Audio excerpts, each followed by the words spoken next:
فاطمہ بنت منذر نے خبر دی، ان سے حضرت اسماء بنت ابی بکر رضی اللہ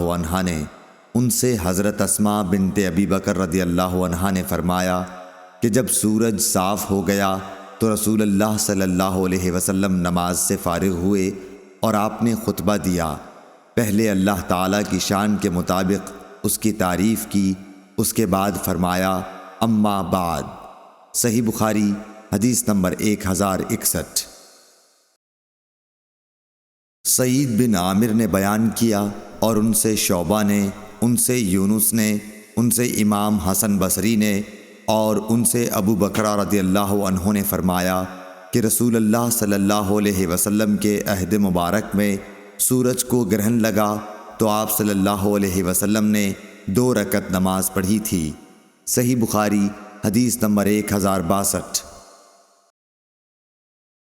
یونس نے بیان کیا، ان سے امام حسن بصری نے، ان سے ابو بکرہ نے کہ رسول اللہ صلی اللہ علیہ وسلم کے زمانے میں سورج گرہن لگا تو آپ اپنی چادر گھسیٹتے ہوئے بڑی تیزی سے مسجد میں پہنچے۔ صحابہ بھی جمع ہو گئے، پھر آپ نے انہیں 2 رکعت نماز پڑھائی، گرہن بھی ختم ہو گیا۔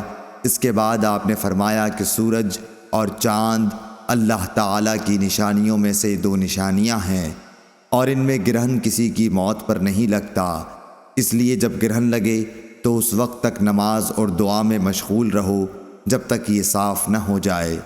یہ آپ نے اس لیے فرمایا کہ نبی کریم صلی اللہ علیہ وسلم کے ایک صاحبزادے ابراہیم رضی اللہ عنہ کی وفات اسی دن ہوئی تھی، اور بعض لوگ ان کے متعلق کہنے لگے کہ گرہن ان کی موت پر لگا ہے۔ صحیح بخاری حدیث نمبر 1063۔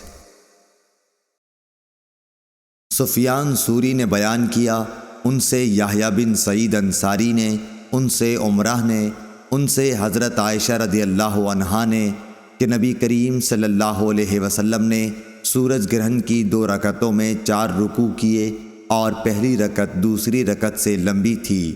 صحیح بخاری حدیث نمبر 1064۔